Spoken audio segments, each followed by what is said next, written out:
Welcome to Moments with Marianne. I'm so delighted we're spending this time here today. We have a very inspiring show coming right up with special guest, Jacquelyn-lane, and she's here today to share with us her new book, Deva, Our Relationship with the Subtle World. A widely traveled New Zealander, Jacquelyn is an artist and educator who has been involved in a broad range of metaphysical studies for nearly 50 years. She's the author and illustrator of The Children of Gaia and scribe of This World of Echoes. So let's welcome to the show, Jacquelyn-lane. Thank you, and thank you for having me on Moments, Marianne. It's a pleasure. Oh my goodness, what a delight it is to have you here and an honor. Once I picked this book, I could not put it down. And I have to ask you, what inspired you to write this book? Oh gosh, that is goes back a long way, really. In the 2006, 2007, I was spending quite a lot of time in Scotland on a farm with friends, and we were all into the same kind of stuff. And the farmer kept telling me that I should be writing a book on Deva. And I thought, oh, yeah, okay, maybe. He'd been on at me for some time about it. So I did. I started then, 2006, 2007, wrote quite a lot. But it was coming out very academic, and I thought, I'm just not getting how to actually do this because it is such a vast topic. So I put it away for 10 years, believe it or not. And every now and again I'd go back, look at what I'd written already, think about it, and sort of mull it over, how do I approach it so that it's comprehensible to people, but it's still on track with the background metaphysics. And eventually in 2017, I just knew I'd figured out the key. So that's what I did. 2017, 2018, I wrote full-time pretty much.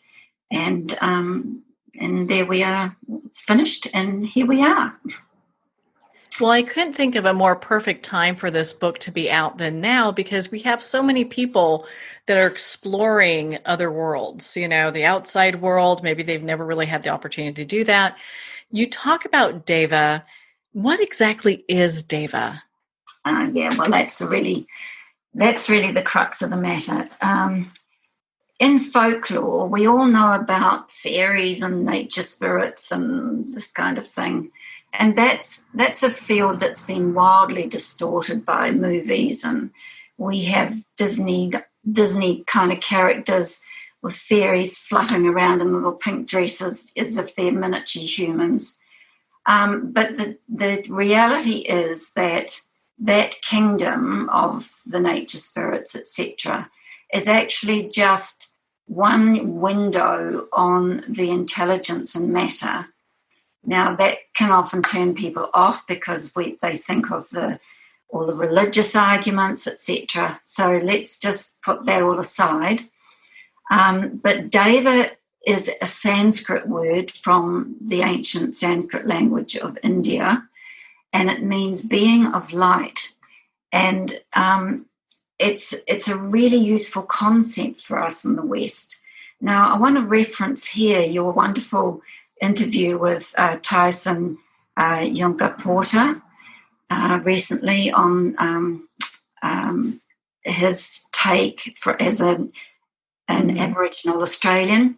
And he talked about how divorced we are from the reality and the integration of nature with our psyche, as it were. And I agree wholeheartedly with what he said. The problem for us is that our Western mind is accustomed to separating things into categories. And that's been particularly emphasized during the Piscean era, where we divided religion into sects and, everybody had different takes on everything. And that's fine, but it's now we're now moving into the Aquarian age, and we need to actually have ways to integrate all these separated thinking that we've got. So Deva is a really useful way to do this, because it includes the nature spirits and their overlighting supervisors, as it were. It's let me see, how can I describe that? So the nature spirits are around about halfway up that kingdom, and below them you've got the intelligence within the cells of plants, within the atoms, and right down into the elemental, into the elements themselves. And because if these elements and if the cells, etc., if they didn't have intelligence, they wouldn't know how to do what they do. Okay, that's a given. And then as we go up, we have a hierarchy of, just like in our body, our cells have their own intelligence, and the organs have, if you like, an oversight intelligence, and the systems within the body have a higher oversight again, because they're running different ways, different systems within the body. And it's the same in nature. So the nature spirits are working at one level, but they have their own supervisory intelligence. And that's what's generally called Deva, is that supervisory level. But actually the entire kingdom is called Deva. So in nature, it's relatively easy to explain, because we can understand that trees have species. So there's a Deva of tree species, etc. And then we get on to the bigger Deva, which are Deva of ecosystems, river systems, perhaps, pieces of land on the Scottish farm. I found that there were Deva of particular crops and landscapes. And then you go on up to the really big beings of weather systems and what we call planetary Deva. So that's just in nature. But then if we think about the fact that we're talking about the intelligence infused into matter here, then we're also talking about the intelligence within our body. We're talking about the intelligence everywhere there is matter. So as you can imagine, this opens up a huge field. And the fact that we can communicate, you'd be surprised how many people are able to communicate with the intelligence within nature that we call nature spirits, fairies, etc., and the higher overlighting Deva. We can communicate with them. So why can't we communicate or recognize Deva in other parts of life? For example, our houses. And lots of people actually kind of treat their houses as an entity. And in her lovely book about the Japanese art of tidying up, Marie Kondo talks about this, how she greets her house and she says goodbye to her house if she's leaving, greets it when she's coming home. And that's because the Japanese traditional religion is Shinto, which also believes that there is intelligent, responsive intelligence in everything, including their houses, including the trees.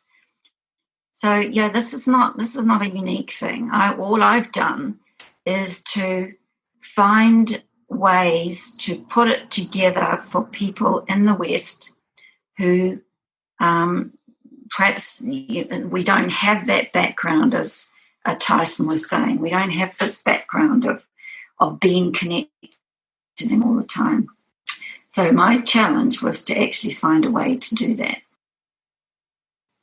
Well, you've done it brilliantly. I mean, I have to say, I loved how you had everything interwoven in this book, and it made it really simple.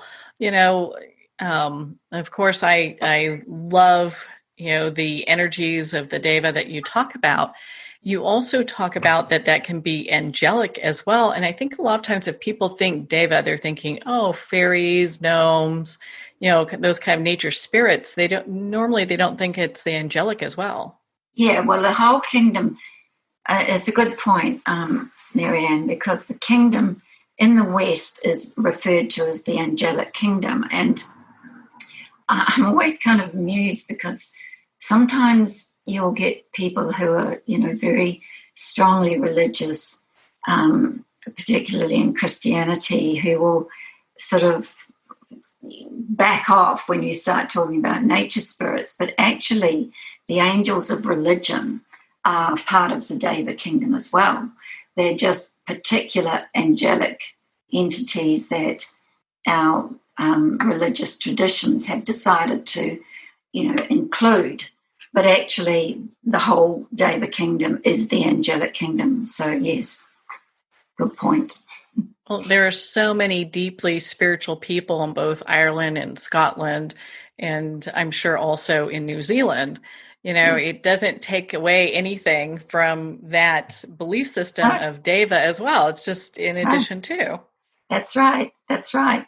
But we tend to box things. We put them in little boxes, and it's time to open those boxes up and join up the dots. and that's definitely what we've been trying to do with this book. Yeah. Well, it's a much more magical life when you can look at it that way. When you're having these deep relationships with nature in many different capacities. In your book, you talk about sensing fairy. And I know there are a lot of people out there, that they have classes where you can build fairy houses and, really kind of commune with nature in a deeper way. Is if someone's wanting to be able to sense fairies around them, what were some things that you would suggest for them? Yeah, this is always the question, isn't it? How do I do it? How do I meet a fairy? How do I see them? And there's quite a lot of that in the book, and I've put some stuff on my website about that too. And my website, by the way, it's got my name there, but the other name I have for my website is Tall Pixie. And tallpixie.com. And so that's much easier for people to remember than how to spell my name. So they can have a look on there and get some clues. But the thing is, and in the book I call it listening to the whispers. I think, you've got to kind of shut off the phone, get away from all the technology. Even I, with all my experience, find that when I'm spending a lot of time on the computer, it's very much harder for me to switch off and, go connect with that kingdom. So perhaps, if you live in a city, find the nearest park. If you're in New York, go to Central Park. The vibe there is just lovely. And, if you're lucky enough to be surrounded by nature and have trees, etc., where you live, just go sit at the bottom of a tree. And in a way, for me, in a physical sense, it's about sensitizing your entire body so that your skin is aware of what's going on around it, so that you're one of the practices I think that's actually quite helpful in this is Qigong. And there are lots of versions of Qigong, but the purest versions are basically standing still and using the palms of your hands and your skin generally to actually absorb the vibration of what's around you, coming up from the earth, coming down from the sky. So it's very much, for me anyway, it's very much a matter of sensitizing my body, because, our body is made of matter. But we're not just our body, we're also our emotions, and we're our mind, our mental body. And at all these levels, we can tune into the intelligence that is around us through our bodies, through our emotions, through our minds. And it's like expanding those senses from you to the outside world, and not in the sense of, if you're standing in front of a tree or sitting in front of a tree and wanting to connect, it's not a matter of pushing in and say, hey there, I want to talk to you. It's a matter of going halfway, because, think about it when we're talking to other people, when we're talking to strangers, there's a kind of social distance that's a bad term perhaps at the moment, but we have to allow the people that we're talking to a little bit of space, and it's the same with the nature spirits. You make the approach, but then you let them come to you, and don't ever be hung up on thinking that you must be able to see them. Even Dorothy McLean, who was a founder of the Findhorn community in Scotland, and anything in the Findhorn pantheon, and they're the book publishers of my book, Findhorn Press. She said, and she died very, very recently at the age of about 102, even she said, I don't see them. She could communicate with them, but she didn't visually see them. It is not necessary to see them to know that they're there and to communicate with them. Well, there are lots of different ways to, and I'm doing like air quotes, see. So you can sense that spirits are near. You can have those kind of communications. Not always do things need to be seen with our eyes, because it ends up being kind of a pretty, not a very reliable way of retaining information of the world around us. That's right. It's right. It's actually far more impactful when we're using what we call our subtle body, and the word subtle is the subtitle of the book. Our relationship with the subtle world. We actually live far more on the subtle planes than we realize. Some people are very sort of concrete and kind of engineer-like. They've got to have solidity. But actually, our emotions are subtle matter. Our thoughts are subtle matter. And we need different levels of consciousness to access these layers, if you like, of reality. But we do it all the time, even though we don't think of emotions as a subtle matter, but they are. We can actually, when you think about it, we can feel other people's emotions. You can feel strong emotion emanating from somebody, can't you? Whether it's anger or whether it's joy, you can actually feel it. Well, you couldn't feel it if it wasn't matter of some form of density. And even though it's not dense like solid, liquid, or gas, it's still a kind of matter. It's just subtle matter. Yeah. And that's so true. I mean, I know a lot of times when you go out, if you feel like people are stressed or anxious, you can feel that. And it's palpable, it's like, oh my gosh, I got to get out of here. Yes. Yes. Yeah. So, we exist in these different planes of being all the time. And the spiritual journey really is about becoming consciously aware of all these different planes, and then realizing that there are more planes above even the mental plane, that we call it above because they're finer levels of density. There's still part of the huge, what we call in metaphysics, the cosmic physical plane, but they're just more and more subtle forms of matter. And that the other thing about Deva, which you will have noticed in the book, is that when we're creating things, when we're building computers, when we're designing cars, when we make a piece of artwork, we're using matter, and we're also using our own personal subtle matter as input. And it makes a big difference as to what the outcome is, depending on what level of consciousness we are creating from. And that's reflected in how things work and in the quality of things that we create. So there's a section in the book contributed by a lovely lady I know who's actually an American originally. She's an architectural designer, and she contributed. She was at one of my beta readers, and she came back to me with a diagram, which is in the book.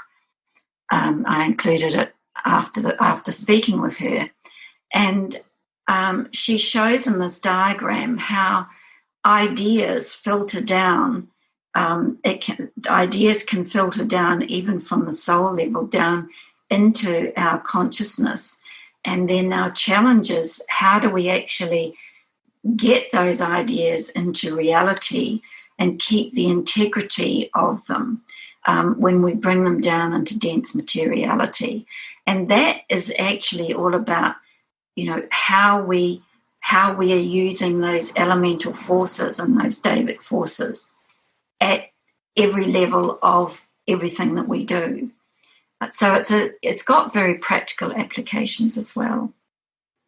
So when we really connect with Deva forces and work on that relationship, is that something that can basically help them and us to evolve at the same time? Yes, particularly in terms of our own mastery of our emotional body. When we're out of control, and we all get out of control sometimes, whether it's fear or anger or overblown emotion, in whatever way it comes out, it's not us. It's our elementals are running the show. So the emotional elementals that we're using, that emotional matter is infused with elemental life. So when we're out of control in terms of our emotional body, it's them that we're letting be in charge, not us. We're not saying, hey, hang on a minute, this is unnecessary emotion, I'm losing it here. We actually say that phrase, I'm losing it. Often our language reflects what's actually going on inside of us. And we're not, the people that I admire tremendously are those people who can be compassionate and empathetic, but they don't lose their cool. They don't lose their tempers. They don't go off the gold standard, and they retain rationality, but they don't lose that compassion and humanity. And that's where most of us are trying to get to at this stage. I mean, and then there's a whole mental level above that, which most of humanity is not really at yet. I mean, we use our mental body, but not nearly as we will in the future. But yes, we all need to get control of those elementals that we're using. It's a big challenge. Oh my gosh, yeah. I mean, it's a big challenge for people just to get grounded, and, and that's something that, normally we would be so in tune with. But I mean, you're so right. I mean, we're just so divorced from the natural landscape. And I think what this time in our human history has done is allowed people basically maybe the opportunity, or maybe has kind of forced them in many ways to get outside and be more connected with nature than they ever have before. Yes. I was really lucky because I grew up, my parents' house was next to a playing field, and it was surrounded by sort of parkland hills, because it's a hilly city where I grew up. And, there were lots of trees. There was a pine forest. there was a stream, and then when I was during my childhood, I spent a few years with my parents in Western Samoa. So that was tropical jungle, beaches, palm trees, etc. And I've just always been very lucky to be able to travel and experience lots of forests and spaces like that all around the world. And of course, New Zealand's full of beautiful nature. The ones that we haven't ruined with imported species, but we still have loads and loads of wonderful nature here. And I'm very aware that, some people unfortunately don't have that experience of being able to be in nature. But even in cities, you often have trees on city streets. And David Haskell wrote a wonderful book called The Songs of Trees, and in it he describes how the trees in New York City that you often find in the streets, how they create magnets for people to meet, and they give people some kind of connection with nature and give them a sense of community that when there are no trees, people find that more difficult to get. Oh, I can understand that. I've known many friends that have lived in concrete jungles, where they basically, their skyscraper is actually blocked by another one. So they get artificial end of the day. And, it's tough, being there. You have to really be able to find ways to connect with nature in very unique and purposeful ways. Yeah, but don't forget too, they can also tune into what is the Davic character of the building, because as a collective, we create these, we create Davic entities just by gathering together and pooling our emotions and thoughts. And so, buildings very definite, and organizations is another one. Organizations get to have like specific Deva, often in metaphysics and in groups of people who are studying metaphysics or meditating a lot. One of the things that they're doing and concentrating on is creating what they call a group soul of the group. And that's basically a Davic entity that is like the sum total of the quality, and I think this word's really important, the quality of their thoughts and their contribution to that meditation group. And every building that we're in, every organization that we belong to, we are contributing to that overall quality of energy of that group. And that's another form of Deva. It's an intelligence that becomes quasi-independent of the people that are involved in the group. Well, I like how your book really outlines for people, gives them lots of resources. So let's say that there isn't a meditative group within the building or area that they're in, they can create one themselves. Absolutely. Yeah. Yes. And, it's a pity that children often start out with this sense of connection, and but they lose it during socialization. And so if kids start telling you that they've seen a fairy, don't say it's nonsense. Encourage it. And also, help them to be in tune with, well, they are in tune anyway. Kids are like sponges. They pick up the vibes that are around them.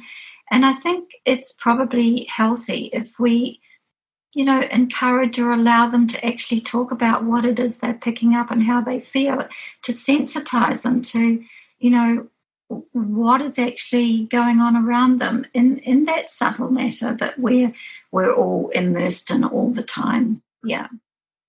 Yeah, too often they have that turned off for them, that connection where all the miracles and magic happen, so it's nice to be able to teach adults how to cultivate that in their children. If it's something that's happening, hey, don't shut it down, cultivate it.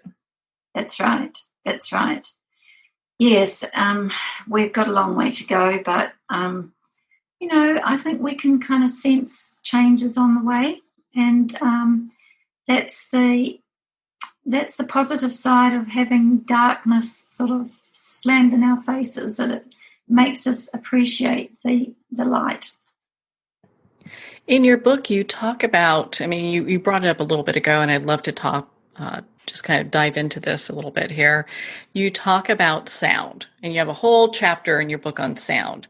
Yes. The earth makes its own sound. And I found that fascinating when I was reading that in your book. I'd love for you to share with our listeners what that's all about and where does that come from? Okay, well, everything vibrates. So everything has sound. I've made a book trailer video on YouTube. If you look up Tall Pixie on YouTube, you'll find it. It's only a minute long, but it emphasizes the whole sound thing. So everything's vibrating, and where you've got, even atoms that are not actually solid, they're energy vibrating. Okay, so everything is singing, and I've had the experience of being in forests where I can hear the Davic song of the forest, and it's quite something. But anyway, getting back to the earth itself, the earth is a big body in space, isn't it? So, and we need to also think of the earth as a now, who was it?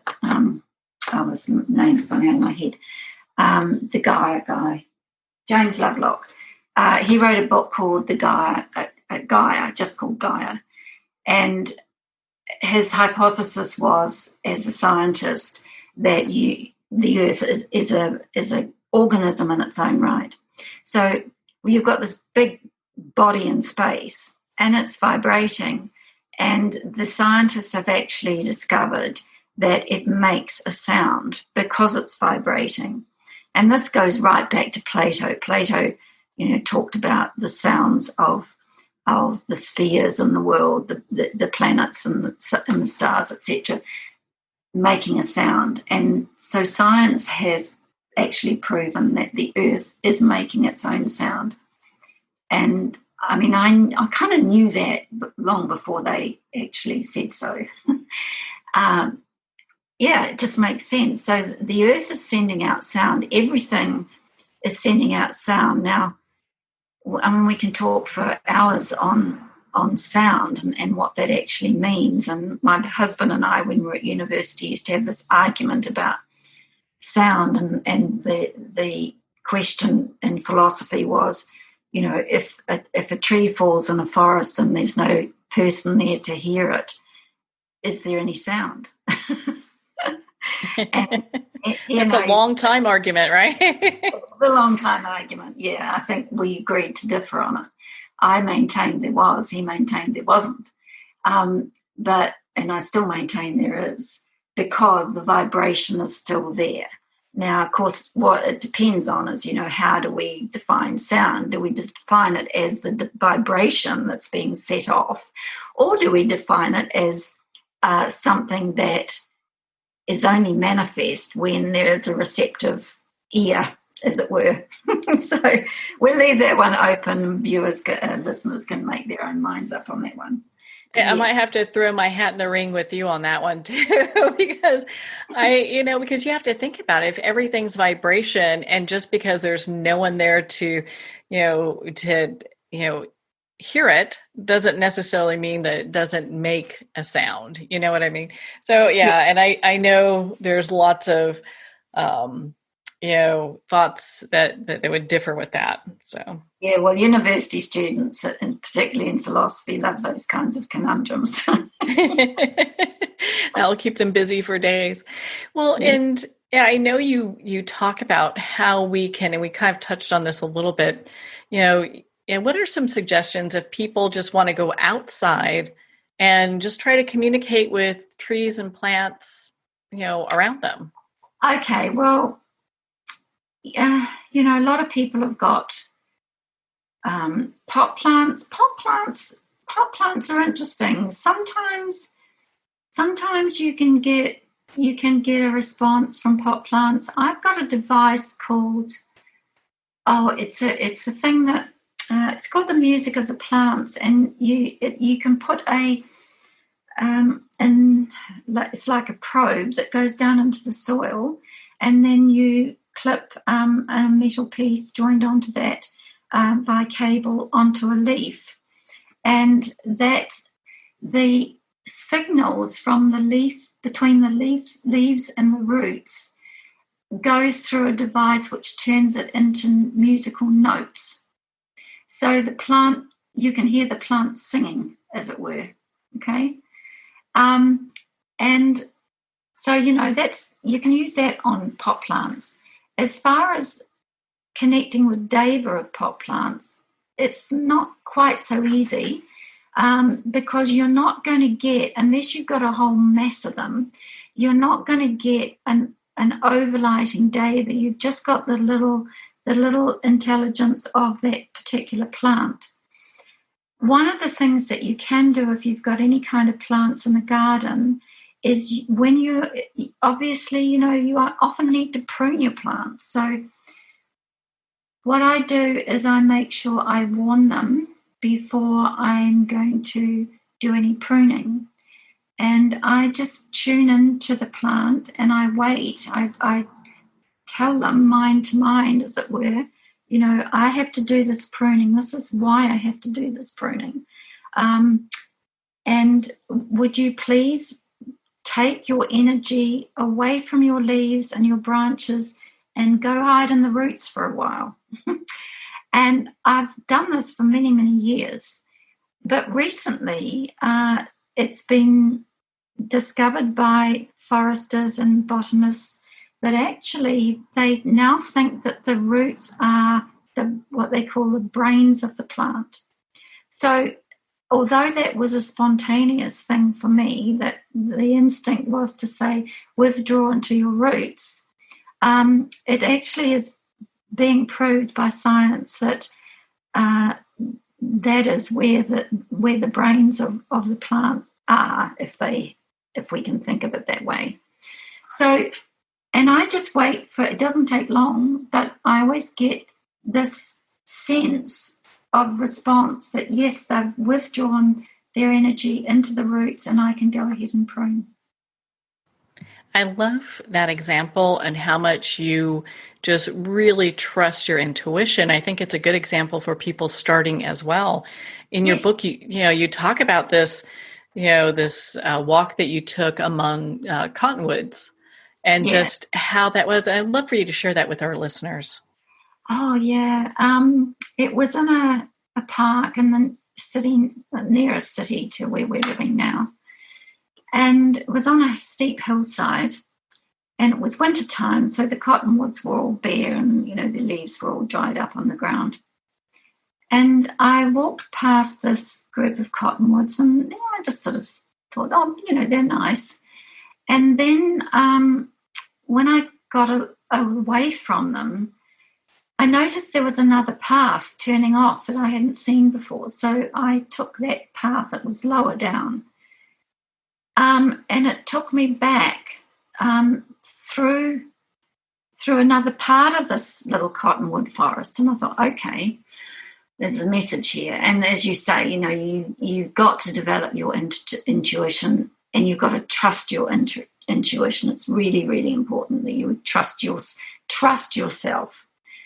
So I went and sat down amongst these cottonwoods, and they were just so beautiful, so serene, and they weren't terribly old. They certainly weren't mature cottonwoods, but they had this lovely, lovely sense of community about them and serenity about them. And I don't know how long I sat there. I mean, time disappears. I've often done trips with like-minded friends and in other parts of the world, or here in New Zealand. And when you're communing with Deva, don't be on a schedule, because you can find that time just disappears and you don't know where it's gone. And this is where a lot of these stories from old fairy tales come from. When I was growing up, there were lots of tales in books about, like Rip Van Winkle, who went, was captured by the fairies, and when he woke up, went to sleep, and when he woke up, it was 100 years later or 20 years later or whatever the heck it was. It does, and I think that what those stories are conveying is the fact that when your mind goes out and actually communes with nature, and I suspect that this is part of what Tyson Yunkaporta was talking about, is there is no sense of time. There is no sense of, having to do this, having to do that. It's an immersion. And this immersion has got a term these days called pan-consciousness. It's this idea that everything's interconnected. And somehow, as Westerners, we got to find this bridge. And I think Deva, well, for me, and it's not the only way, but for me, Deva is the way to do this, is to make this bridge between our very separated thinking, and that what a lot of the Indigenous people had, and many still have, of being connected to whatever's around them, so that you actually lose your sense of boundary and everything is connected. And you certainly, when you start being able to connect with Deva, you do lose your boundaries. You lose that those separations between you and the world around you and the trees around you, etc. Immersion's the only word I can think to describe it accurately. Well, really everything comes together, and it's easy to see why time gets so lost during that experience, Yeah, because you step out of linear time. Because what is that sense of time? That sense of time is, this is changing, right? We get our sense of time because we see or experience change of some kind. But when we take away the change and we just go into a present, as you do in a good meditation, 20 minutes, half an hour can disappear, no trouble at all, because we're not tracking change. Whereas normally we're addicted to tracking change. We watch movies all the time, and movies are about tracking change. Drama is about tracking change. Without the change, we don't have drama, do we? So, yeah, somehow it's a different experience of life, and somehow there are many ways in which we can do it. These are just some of the ways. So what do you want readers to take away from your book? That when we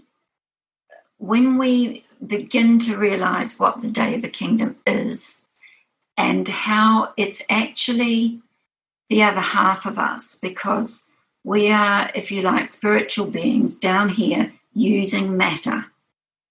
And Deva is infused into matter at every level of density. So they are a way, and a very important way, that we can understand both our connection with everything else and our responsibility to what we create and how we use that matter, whether it's with our bodies or outside of us and creating things in the world. Yeah, it's about a Western way to come to that point of understanding the interconnections between everything. Oh, what a beautiful place to be, my goodness. Well, Jacquelyn, why don't you give us your website one more time for our listeners so they know how to connect with you and learn more about your books and be part of your community? Thank you. Well, as I said, the easiest one to remember is tallpixie.com. And that connects in. You won't see Tall Pixie when you link into it. When you finally get to it, it'll have jacquelyn-lane.com. But it doesn't matter. Tall Pixie will get you there. And their YouTube channel is also called Tall Pixie. And Tall Pixie is a pixie. She's sitting on the words Tall Pixie and she's reading a book. Unlike me, she's got very long legs. Well, Jacquelyn, thank you so much for taking the time to be on the show with us here today. Thank you, Marianne. It's been a great pleasure, and I hope you all stay safe over there in the USA and anywhere else in the world. Well, thank you, Jacquelyn. It has been such an honor to spend this time with you and to talk about your new book, Deva, Our Relationship with the Subtle World. If you'd like to connect with Jacquelyn, you can at jacquelyn-lane.com for more information. Deva is available at Amazon, Barnes & Noble, and all indie retailers. And if you don't see it on the shelf, ask for them to order it. And of course, it's available on Kindle. Well, we're at the end of our time today. I would like to thank everyone for tuning in. You're listening to Moments with Marianne. And remember, make every moment count.